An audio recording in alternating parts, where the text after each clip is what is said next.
Welcome back, all of you music fans, to Battle of the Ballads.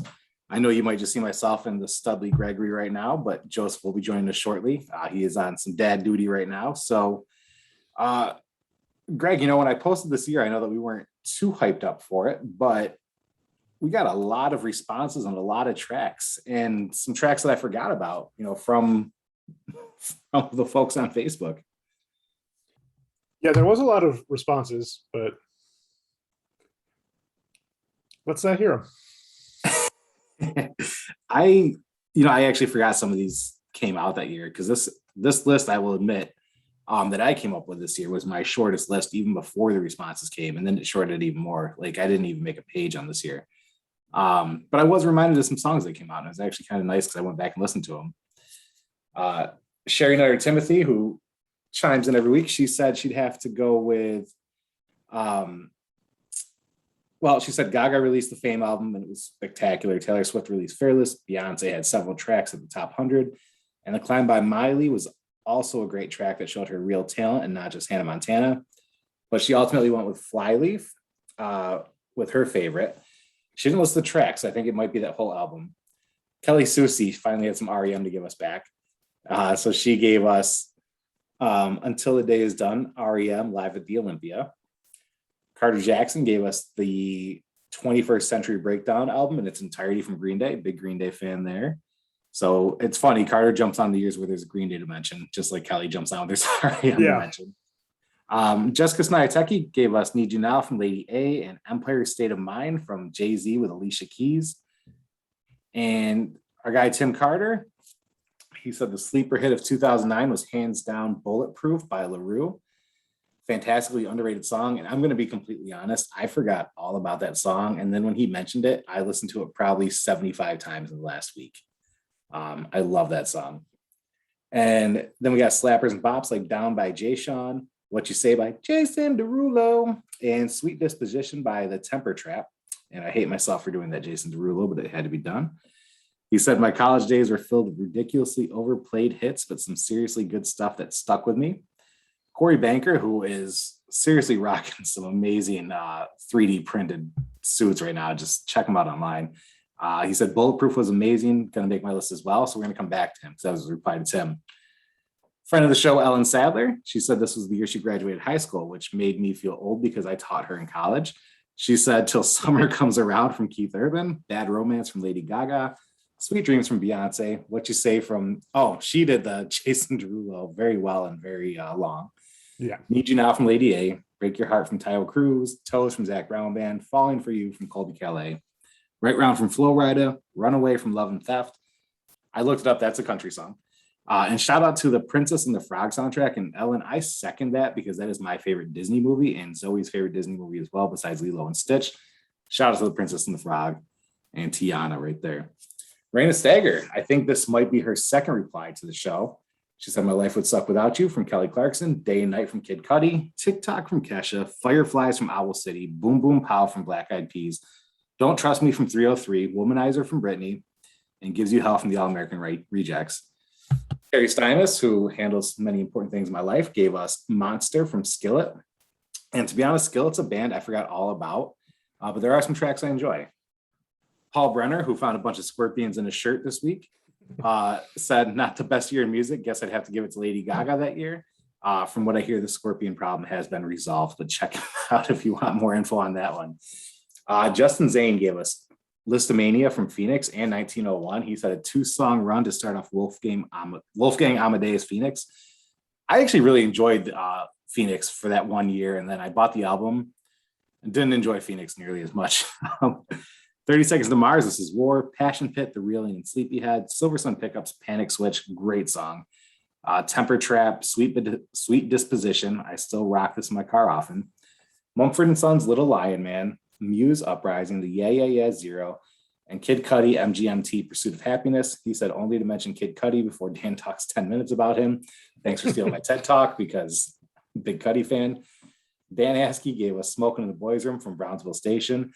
Not necessarily because it was from that year. He just likes to shit on us and have some fun with us.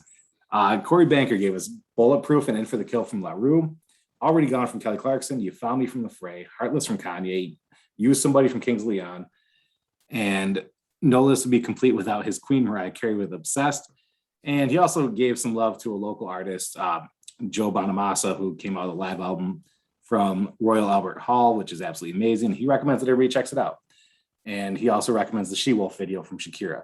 So those were our tales from the audience. And to be quite honest, the audience taught me something this week, is there were many songs I left off my list because I didn't realize they came out that year. I don't know if that was the case for you, but there were many that I was like, oh, that was that year. Oh, from that list, I just don't care, which is why they're not on my list. I'm not gonna lie, like I don't like Phoenix. I was never a huge Gaga fan. I've never been a big Beyonce fan, so there's gonna be some people who aren't gonna make my list just because I was never into them. But that's the wonderful thing about music, is we should all just love what we love here. I once got pretty much booed in a bar in Boston on St. Paddy's Day because I was so sick of hearing Dropkick Murphys, and I saw them that day in concert. That I put all my money into the jukebox and played nothing but Lady Gaga. And the crowd was not delighted like I was. And so I was Public Enemy number one, but there was a lot of Gaga played that day.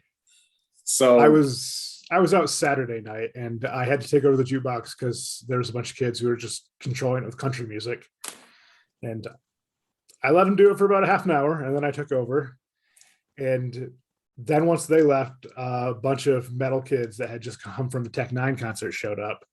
And I went ABBA, and one of the ladies like, can't play ABBA. Go a couple songs later, and I'm playing Fernando. And I look over, and not only is she dancing, but she is singing. And when I looked over, she just put her head down in shame. So yeah, you can always play ABBA. Yeah, I agree. There's always a good time. I didn't notice too many notable debuts that year. I'm wondering what you got for us. This isn't the greatest, most important list, but there are some huge artists, and then one that might be a little bit of a stretch, but we'll get into why they're on there as we go. But Fever Ray, which is just a cool name, but their debut album was this year. White Lies, which kind of feels like they're another one that's been around forever, but 2009 was theirs. The Pains of Being Pure at Heart, just another one with a cool name. Two Tongues, who I never really got into, but their debut album was this year. Dan Auerbach of the Black Keys, his debut album was this year. His solo debut album was this year. Went solo that soon? I mean, this is like 6 years into their run, so. Jesus, is it really? Yeah. Wow. The Lonely Island debut was this year. I was never a big Lonely Island fan, but my buddy Steve was. So every time we were in his car, you're damn right he played the shit out of it. Be Real. He released a solo album that year, which is kind of crazy. He hadn't before, but I feel like I say that every time someone from the late 80s, early 90s in hip hop releases a solo album at this point. One that I don't know anyone's going to know is Michu released their solo album. I only know them because they opened for Spoon one time when I saw them, and it was fun. It was just a bunch of little kids playing weird instruments. So wasn't anything I've ever listened to since then, but I did see them. Asher Roth. The debut album was that year. And then he just disappeared off the face of the earth. He made me hate college. Japan Androids, however they're going to pronounce that one. Their debut album was that year. Passion Pit, same thing. Their debut album was this year. Chickenfoot, which was one of those like rock super groups. Sammy Hagar, I believe. Yep. I'm sure if we had Tony on here, he could tell us all about them. But yeah, Chickenfoot did their album. Slaughterhouse. Indie band The XX, who you guys have all heard in a dozen different car commercials, I'm sure of it. Their debut album was that year. I saw them at Bonnaroo. They're kind of a fun late night band to just sit in the grass and listen to. Dawes, who the guitarist, lead singer, currently married to Mandy Moore. I was supposed to see them because they were opening in support of her tour. So the band Fun, who I don't think is fun, but I know many people do, but their debut was, of course, this year as well. How about they were so huge and they were just one and done. And then it's like, all right, cool. We're going to do Bleachers and we're going to have I forget the singer's name. It's not Jack, he's the other one. I forget his name, but you're gonna go solo and we're gonna have bleachers and we'll see you later. Yeah, they also like everyone in that band produces. Yeah. So they keep busy. It's like when you don't hear a Beck album for years and then you look and realize he's produced 20 albums in a 3-year stretch. So It's got like 15 Grammys off other people. yeah. Juliette Lewis released an album, and that was this year. Kid Cudi, your favorite.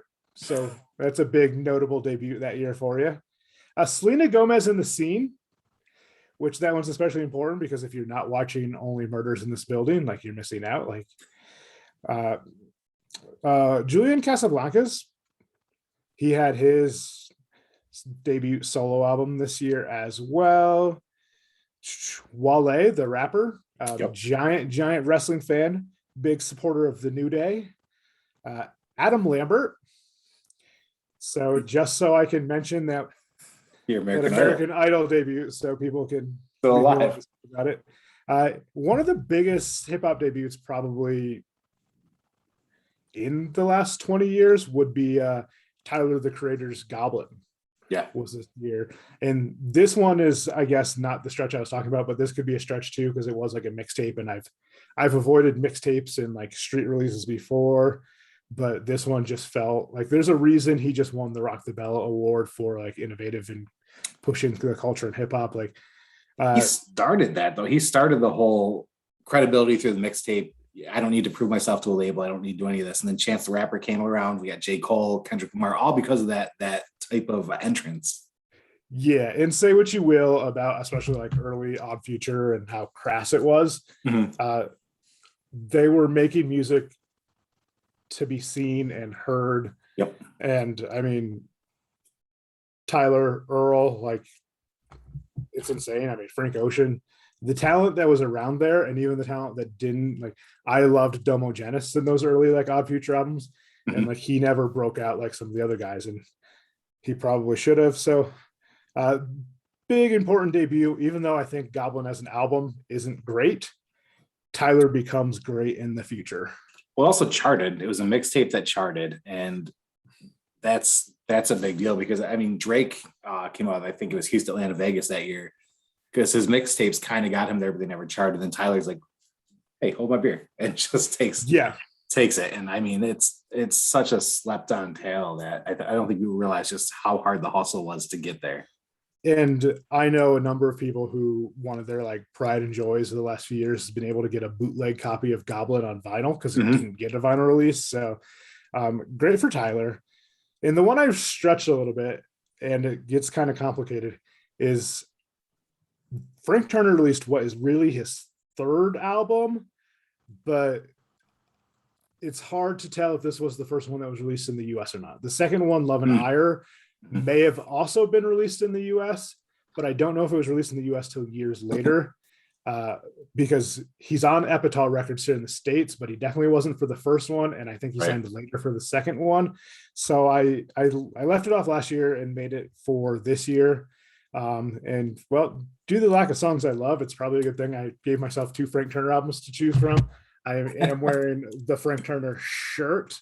My buddy Chirp was just at the show in Pittsburgh a couple weeks ago. He said he played a lot of the new stuff. The new album's going to be awesome. So I'm excited for that. But so yeah, I may have stretched it because the US debut may have been the album before, but I know for sure this third album had a US release on Epital Records. So we might just call it a double release. And if you go to Spotify, I think the first 3 are all listed as 2009, and as well as a collection called The First 3 Years. So they went the David Gray route. Yes. Yeah, Spotify wasn't going to clear it up for me, and Wikipedia I saw contradicting things too, which is fine. That's just the way of the internet. People are going to contradict the truth and make up their own truth. It's also, you have to work with the label's truth, the artist's truth, the written time of the song, like everything, because there's so many lawsuits that can come out of every little thing. Yeah, and especially those early Frank Turner albums are essentially just mixtapes in general. Yep. So the songs like reappear, which anyone who's followed any punk band knows that's what happens. They kind of release it on a smaller record label, then it gets released again, and sometimes in their first 5 albums, you might have the same song 6 times somehow. So Yeah. No, now to stall for a little bit of time to see if Joe hops on here.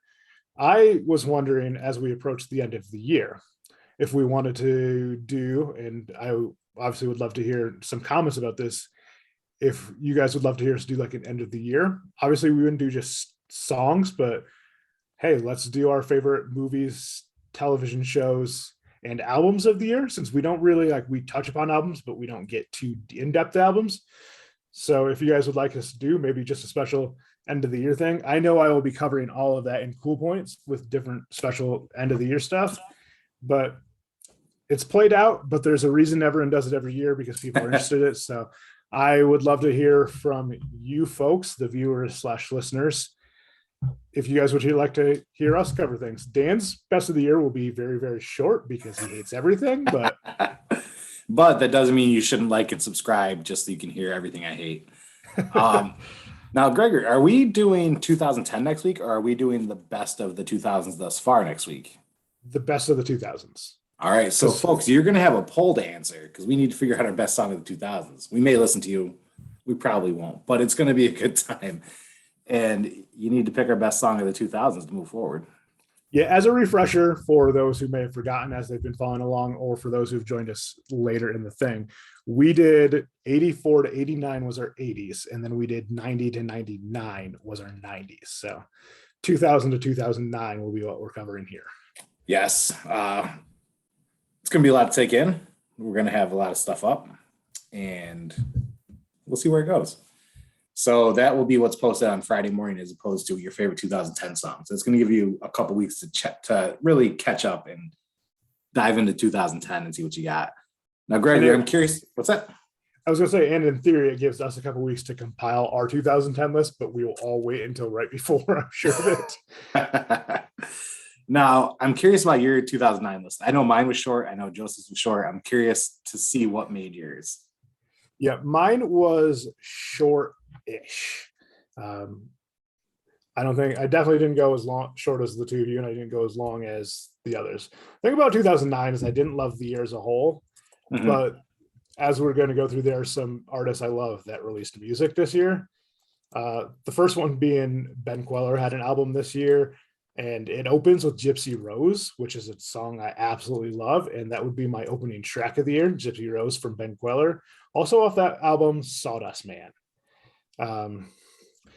Then I had Green Day's 21st Century Breakdown. I worked at a summer camp one summer, and there was a really shy kid who did karaoke to that song.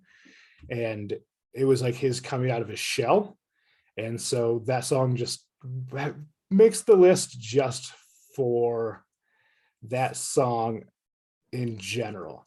But I skipped over the rest of the Ben Queller stuff. So Sawdust Man, Wanting Her Again, and Things I Like to Do is a 3-track run on that album that I love. Kicking it off with a 3-track run. Yeah, so that album has my opening album, or my opening song, and my 3-track run on that album. So it's one of those albums, like, it's not my favorite Ben Queller, but when I go back and listen to it, I'm like, oh no, I love this fucking album. And this is the turning point where he goes folk for a couple years, and that's fine. Like, he's a Texas boy, so of course he's gonna go folk for a couple years. Party in the USA, Miley Cyrus. Say what you will about this track, but it is a banger. It is. And maybe it was when he was on Conan, but I do remember an interview with LL Cool J where he was talking about this, and he said he was going to have to talk to her and get his name on there. So it's when the LL track comes on. And so when I hear that song, I hear when the LL track comes on. Breaking Benjamin, Fade Away, and Dear Agony are my 2 favorite tracks of the year from them. Weezer, Gratitude is an album a lot of people hate. Those people are all wrong. Opinions aren't wrong, but your opinions of hating Gratitude are wrong. The Girl Got Hot and In the Mall are 2 of the tracks I love off that album. Rihanna's Rude Boy was a track I loved from that year. Cursive had an album. It was a little, this album, Mama I'm Swollen, I believe is the name of it. It's a little more mellow than some of the other, kind of more like some of Tim Kiger's side projects there. I Couldn't Love You from that album, Recursive, is just fantastic. Chaos had a fun album. One of the tracks I really love off that was I Wish I Knew Natalie Portman, which features Nelly Furtado. I forgot about that completely. Yeah, so it's a great track. And he also released a remix album that year. This track was a late addition because it was supposed to be, I think, on another project. So this was a late addition to that album. So it's not like the remix isn't on the remix album. But yeah, no, I Wish I Knew Natalie Portman. And honestly, don't we all? Mm-hmm. And then Regina Specter, another artist I absolutely love, that released an album that year that I didn't initially like, but as I've listened to it more and more, I absolutely love this album as well. Machine and Dance Anthem of the 80s are two of the tracks I love off that one. And then Matthew Good solo album this year, Us Remains Impossible, which I believe is a track he also did with Matthew Good Band, and then Volcano, and those are probably my two favorite tracks off that. A debut I somehow missed as I was listening to him was the Monsters of Folk album. It's a one and done super group. It's going to be Jim James of the band I'm forgetting the name of, the Jim James band, but it's Jim James, it's M Ward, it's Connor Oberst, and it's Mike Mogus.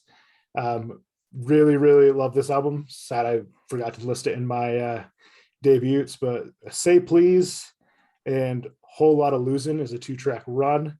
That is my 2-track run of the year. Narrowly beating out the Regina Specter 2-track because those are 2 tracks run, but the Monsters of Folk is just slightly better. Brother Ali released a really fun album. My favorite track off that is Bad Motherfucker Part 2. A lot of guest spots on this track from Brother Ali, which is not something he'd really done a lot of previously, but like Chuck D is on the opening track of this album. St. Vincent, we're still a couple albums away from St. Vincent becoming like St. Vincent, but this was a really great album that she released that year. The Bed, and then Black Rainbow, which is one of 2 tracks this year that I'm going to mention that are covered on the mixtapes by Childish Gambino, because he loves his indie music. So, but yeah, Black Rainbow and The Bed. And then I mentioned the Frank Turner, since it was 2 albums I called as the debuts.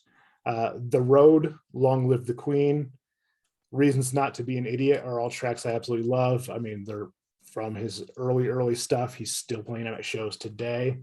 My short list, 2 Weeks by Grizzly Bear. This Grizzly Bear album was really good in general. It's the only one I haven't sold off for my vinyls for Grizzly Bear because I kind of wanted to convince myself I loved Grizzly Bear, but I just love this album. And 2 Weeks is the other track that Gambino sampled and rapped over, and even has the line, "I'm rapping over Grizzly Bear, what the fuck," which just gets me every time. Mentioned how much I love this Weezer album and how if you don't love it, you're wrong. Can't Stop Partying featuring Lil Wayne is just fantastic. I think what people forget is Weezer are a pop band. They were a pop band from the first album. They just were billed as an alt band or a college radio band because they were also that. But Rivers Cuomo writes pop music, with the exception of the one album, which I don't like in general. And Can't Stop Partying is a perfect pop track and got Lil Wayne probably at the height of his pop stardom. And I never liked Lil Wayne, but I love this verse he throws at this. It was also like our go-to warm-up track before Joe and I would play Ultimate when we were a little bit younger. So this is a track for us. It was also a big pre-gaming song for Josh and I in college. Every song was a big pre-gaming song for Josh and you in college. True. A couple of Frank Turner tracks that make my short list, Imperfect Tense and Better Half, and those are going to be both on the second album that I'm calling the first US debut. And then Ahead of the Curve by Monsters of Folk is going to make my short list from that album. And my song of the year, coming once again from Frank Turner, is Photosynthesis. If you ever see him live, it's one of, I think, 3 tracks. The entire place goes absolutely nuts for when he starts playing it. And there's a reason for it. I remember one night we were just like draped in the arms of strangers while he was playing this, because that's just the way this track goes. just the love in it. Love it. And I actually like that it's something that I hope many people listen to. Because I think that you'll find that you like it and you'd never heard it. To be quite honest. This Frank Turner was one of the things I switched to instantly when I took over the jukebox on Saturday night. And they actually had it on the jukebox. It's awesome. Oh yeah, Frank Turner's now on like most internet jukeboxes. Nice. I went specifically with the cover of "Build Me Up Buttercup" because I love it, and one of the kids was telling me how much he loved that track. So I think I may have converted a kid into a Frank Turner fan on Saturday. So hopefully I convert a couple on this podcast if you guys aren't really listening to them. It's some good music that needs to be heard. It's been entered into the Hall of Records, or just the Microsoft Word document I've been keeping through this whole thing. And Joseph is here with us. I made it. With a reprieve from some dad duty. And Joseph, before we get to this, for us for your songs? What's that?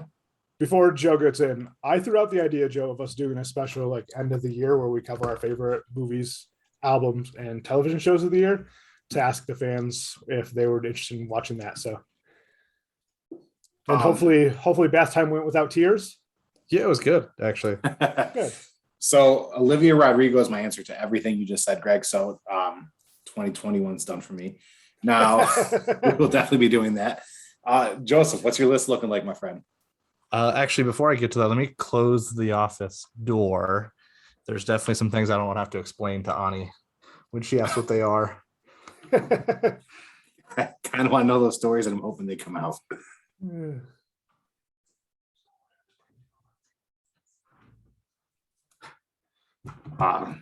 Great track. Okay. She already heard you say pregame, so yeah, but I can just say before I played football. It's fine. I listened to that song before I played football. There you go. No, because actually the very first song on my list is Lily Allen, Fuck You. I don't listen to a lot of Lily Allen, but I do appreciate that song. I like how blunt and to the point it is. Love it. Lonely Island had their debut album this year. I don't know if you guys have already talked about it. This is weird coming into the middle of the podcast. I'm so not used to not knowing what has already been said. But some of it doesn't hold up if you go back and listen to some of the stuff. But I'm on a Boat is still fun to this day. Not as fun as it was in college, but still fun nonetheless. JJ Roy and I were once on a rooftop bar screaming, "I'm on a boat" in Washington, D.C. Before we went to the monument at 1 a.m. past visiting hours. It was a night. Worth it. I watched a burlesque dancer in a sailor outfit dance to that song. So LaRue, she released an album this year. Bulletproof is my favorite off that, and is also featured in Pitch Perfect, which obviously I love. Yep. Dave Matthews Band almost made my short list this year. It didn't quite make it there. There were just enough albums to push it out. But Grugrux was released in 2009, and Funny the Way It is off that one, and it's one of the ones I like, and we'll actually just listen to on my own without Amanda having to force it on me. She's in the room, so. Hailstorm's debut was this year as well. Not the best Hailstorm album, but I've seen them a couple of times live, and a couple that I've heard them play live that are a lot of fun. I Get Off, which is one of the things I didn't want to have to explain to Ani what getting off means. I'm not sure how I would lie my way around that one yet. And Better Sorry Than Safe are both off that debut. Breaking Benjamin, as I was reviewing this album, I realized how consistent Breaking Benjamin is with their music. Like, if it's not for you, okay, that's fine. We can quibble about whether or not you like Breaking Benjamin or if you think they're any good. But if they're the type of music you listen to, I realized I don't think they have a bad album or even a down album, at least through 2009. So we're about a decade into their career, and I think this is album 4, and it's great. Dear Agony is on this one. The song's amazing. I think that's the title of the album as well. Five Finger Death Punch is a wildly mediocre band, but their cover of Bad Company is incredible. It's a lot of fun. Chevelle is another band that again isn't for everyone, but if you are the Chevelle demographic, they just release very consistently good music. Both Jars and Letters from a Thief were released on this album, which I think were two of the more popular Chevelle songs that were released after that first album, of course. Owl City, Firefly's ultimate pop song, Earworm. I think we listened to that way too often every day in school freshman year. Freshman year? I think everybody did. This would have been freshman going into sophomore year. So yeah, interesting. Sick Puppies, I think this is like their third album, but this is probably the most well-known. It had I think 3 or 4 songs that actually managed to make it to some alternative radio stations. Odd One was a big one for them that year. Billy Talent, I think this was Billy Talent 3 was in 2009. Yeah. But my favorite Billy Talent song was on this album, Devil on My Shoulder. I go back and routinely re-listen to that song. It's great. I broke one of my own self-imposed rules here. I included an acoustic album. I don't normally, like when we come across the MTV Unplugged and stuff, I tend to ignore them. But Katy Perry's MTV Unplugged was released 2009. And it's really good. Her acoustic version of Hackensack is just really, really fun. It's a very well done song. And then listening to like a pared down acoustic version of Waking Up in Vegas is so different than the studio version that it's just it's a very interesting listen. If you've got a little while and you want to listen to some Katy Perry, the MTV Unplugged is a good choice. Weezer, the Ratitude album Gregory already talked about.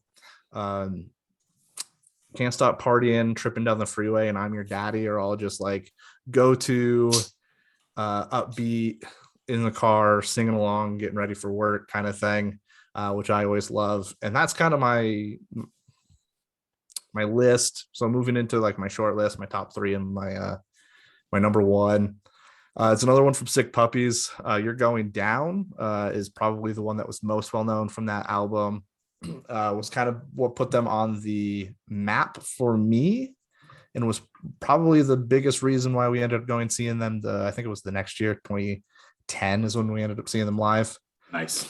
I haven't included a lot of covers yet, so I'm breaking another one of my rules, but this was Punk Goes Pop 2 was released this year. They had done number 1, obviously, and then a number of offshoots of the Punk Goes series, but this is where they came back to Pop Goes Punk. And A Day to Remember released a cover of Over My Head. I forgot about the that. Fray. And I forgot about that. It's like so many times better than the original Fray version. It's a banger. That I had to end up including it. It was actually one of the songs that put them on the map for me too. I went back and like consumed their discography after hearing some of their covers. Paramore, I haven't mentioned them yet, but they had an album this year. Not my favorite album, but Playing God from this album is one of my favorite Paramore songs. From I think junior year through getting a new phone earlier this year, that was my alarm song. I woke up to it every morning, which is always an interesting way to start the day, because then without realizing why, I'm in the shower like singing Paramore as I'm getting ready for work. And then my number 1 this year is another Breaking Benjamin. I think this is probably the second time they've been my song of the year. From the Dear Agony album, it's Into the Nothing. Absolute banger from Breaking Benjamin. I love that album. I love the band, of course. I've talked about them enough on this podcast. I think everyone knows it at this point. But yeah, Into the Nothing. It's definitely the best song off the album. Again, not my favorite Breaking Benjamin album, but in general, I thought 2009 was kind of a weaker year for me in music. So I'm glad there were some albums and some bands I actually like really enjoy to kind of bolster what was a pretty mediocre year. So pretty lackluster for you. Yeah. I felt that, but then there were some songs that were just really strong for me. Where it wasn't a great year overall in terms of tracks released, but I did enjoy quite a bit. My list is actually the smallest it's ever been, as I had said. And I have a few artists where they had multiple songs. So I have A Star Is Born and Run This Town from Jay-Z. He came out with just some party ready, club ready, radio ready music off that whole album, which was pretty strong. For Lauren, who's besides Roth Thomas, she only listens to One Republic. I have All the Right Moves and Secrets for her. Not big for me, however, they are, I think, like the third most played band on my Spotify because of her using that. Already Gone from Kelly Clarkson, Bedrock from Young Money, that was everywhere. Beat from Bobby Valentino. This is the year I was DJing a lot of parties and doing a lot of stuff. So I had all these songs on my playlist. So they're just embedded in my head because I heard them so much. Colby Kelly came out with her Breakthrough album, which I absolutely love. It's one of my favorite albums of all time. Begin Again, Breakthrough, and I Never Told You were on there, besides Falling For You, which Ellen had mentioned. Best I ever had from Drake. I can't stand Drake, to be honest. He's an asshole. Kid Cudi, who had been mentioned, Justin kind of razzed about me going on a 10-minute spiel about Kid Cudi. Kid Cudi really started the mental health conversation in hip hop, which I respect him so much for. Drake took to the stage numerous times to make fun of him for it, so fuck Drake forever for that. However, there were some tracks that he's put out that really did change some things and elevated the rap game, so I'll give him respect for that, but he's a piece of shit. Kid Cudi's whole Man on the Moon End of Day album, just, I know Gregory and I were talking about Tyler earlier. This was another album that came in and kind of changed the platform for things and just really showed that you could be a vulnerable hip hop artist as opposed to somebody who has to come out and just talk about the streets or talk about how tough you are. He came out and really talked about what was in his head and his experience. And I don't think people caught on quite as quick as they could have or should have, but it's definitely one that holds up, and I encourage everybody to listen to it. Birthday Sex from Jeremiah, just because that was everywhere and the remix was everywhere, so I think it needs to be said. Brand New Day and Last Train Home from Ryan Starr, who was on Rockstar NXS. That's how I discovered him. I mentioned him a few years earlier from his album Into the Eyes of Elephants. Last Train Home is just such an amazing, powerful song that I encourage anybody to listen to. Gregory mentioned Wale earlier, Chillin', which actually I think had Gaga on the track too. Was such a banger. Closer Love from Matt Carney, Crack a Bottle from Eminem. I hated that entire album, but that song just stuck with me in my head. Fire Burnin' from Sean Kingston. I think I played that at every wedding I DJ'd at. Gasoline from Airborne Toxic Event. Halfway Gone from Lifehouse. Hello Seattle from Owl City. You took Fireflies, so I had to go with Hello Seattle. Her Diamonds from Rob Thomas. Fireflies, it's okay. You just left Owl City off completely. Her Diamonds from Rob Thomas. Here Comes Goodbye from Rascal Flatts. Hey Soul Sister from Train, because there was no way you could go grocery shopping, take a piss, do anything without hearing that song. I Got a Feeling from the Black Eyed Peas. I Need a Girl from Trey Songz. Trey kind of came onto the scene that year, and I think that song was lost for a few years. In My Head from Jason Derulo. Just Say Yes from Snow Patrol. They kind of kept their trend going of being around for every year. Knights of Bostonia from State Radio, who I'm a big Dispatch fan, State Radio fan, Chadwick fan, so I just really love that song. Magnificent from Rick Ross. I love that track. Maybe from Ingrid Michaelson, one of my favorite songs of hers. Nothing on You from Flat Earther B.O.B. One Less Lonely Girl from The Beebs. Rockin' That Thing from The Dream. And Who Says from John Mayer. My short list, as you can see, I progressed through those rather quickly. My short list is Bulletproof by LaRue, such a great track. Young Forever from Jay-Z. Bad Romance from Gaga. Forever by Drake, mainly because the features are so good on that. Drake sounds like a whiny little dickhead on it, but the features are so great. Maybe from the Sick Puppies. That's my favorite Sick Puppies track from that year. Waving Flag from Kanon. And then my song of the year was actually Knock You Down from Carrie Hilson, which featured Neo and Ye. And that song just really floored me that whole year. I love it. I still listen to it regularly, almost every day. Just such a great track. I didn't know it would be my song of the year until I started looking at these songs that came out that year, and that definitely took it for me.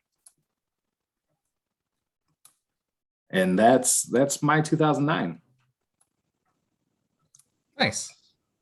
So I ended up not including Gaga at all because wasn't the 2009 a re-release of the 2008? I don't believe so. I think it was the label release. Well, I thought it was released as The Fame in 2008 and then re-released as The Fame Monster in 2009. Yeah, so I think that there were some label squabbles, and that was the confirmed one, because the other stuff wasn't really released per like mass release or CD version. It was released as I guess you would call them digital tracks then, even though digital tracks weren't quite a thing. So she didn't quite have her footing yet. Interesting. Yeah, because I probably would have included Poker Face as well, but great song. I'm curious to see where this goes. So what I'm going to do, everybody, is on Friday, instead of what is your song of the year for the year, I'm going to put all of our tracks from 2000 bracketed for the year, and then have you pick each year for us, and we'll see how that goes with votes, and we'll see if we agree, and then we'll end up bickering back and forth next week as we try to determine our tracks of the year in our quest to determine the best song since 1984, because that's the best thing to do in this world.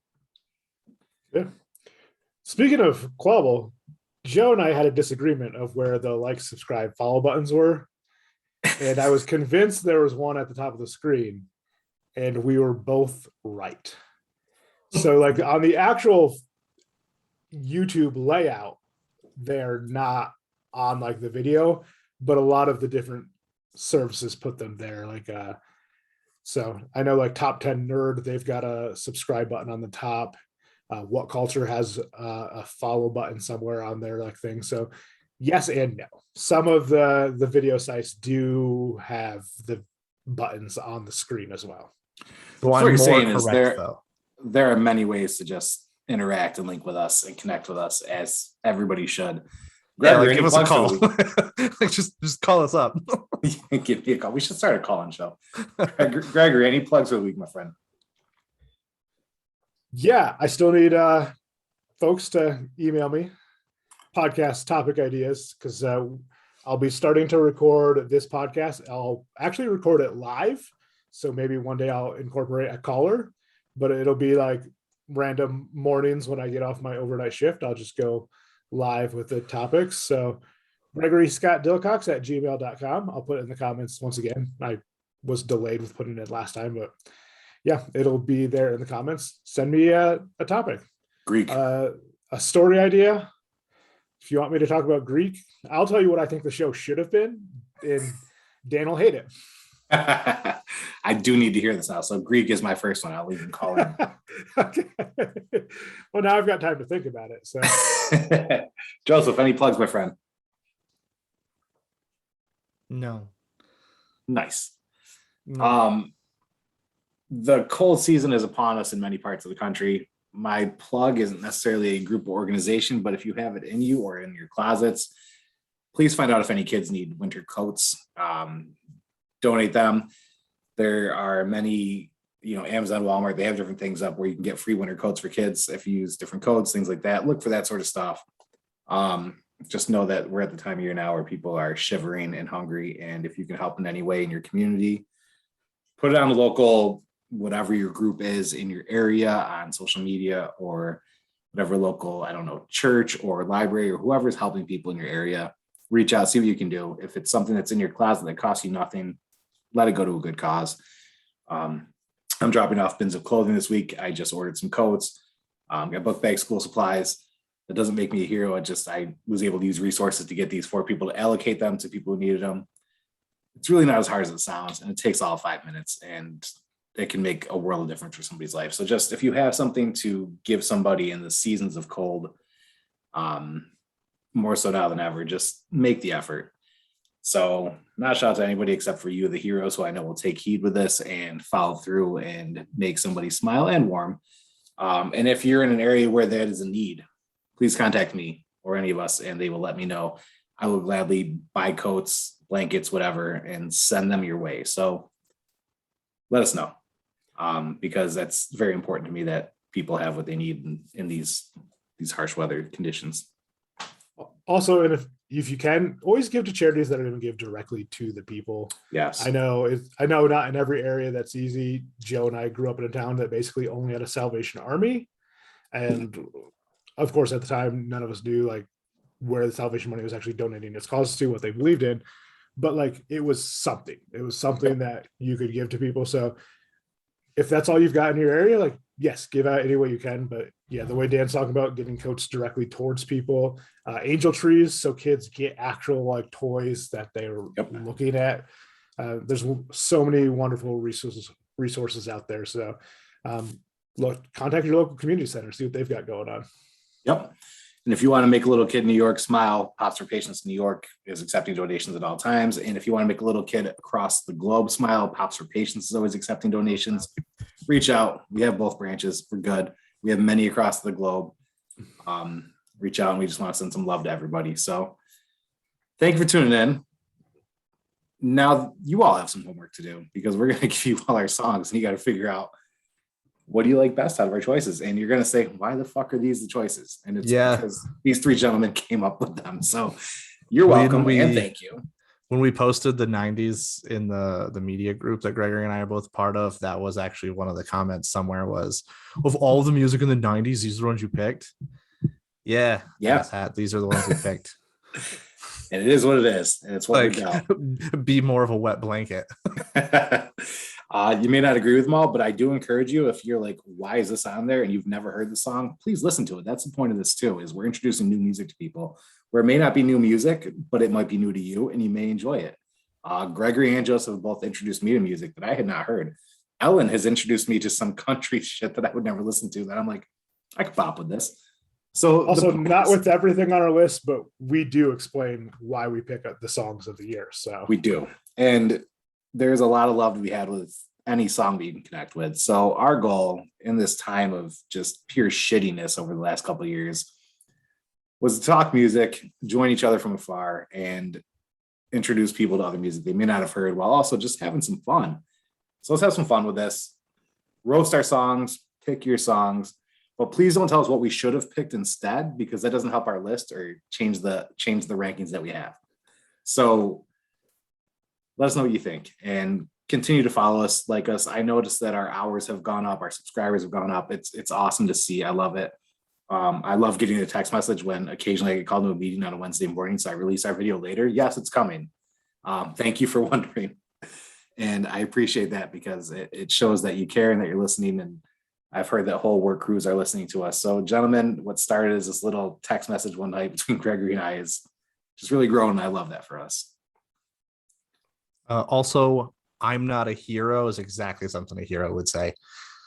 Oh, I hate that. Shut your face. I'm not a piece of shit like most other people. Listen to music. Good vibes always. Gentlemen, thank you for joining us. Thank you, Dan. And until we meet again next week to hash out who wins this decade. Much love, fellas.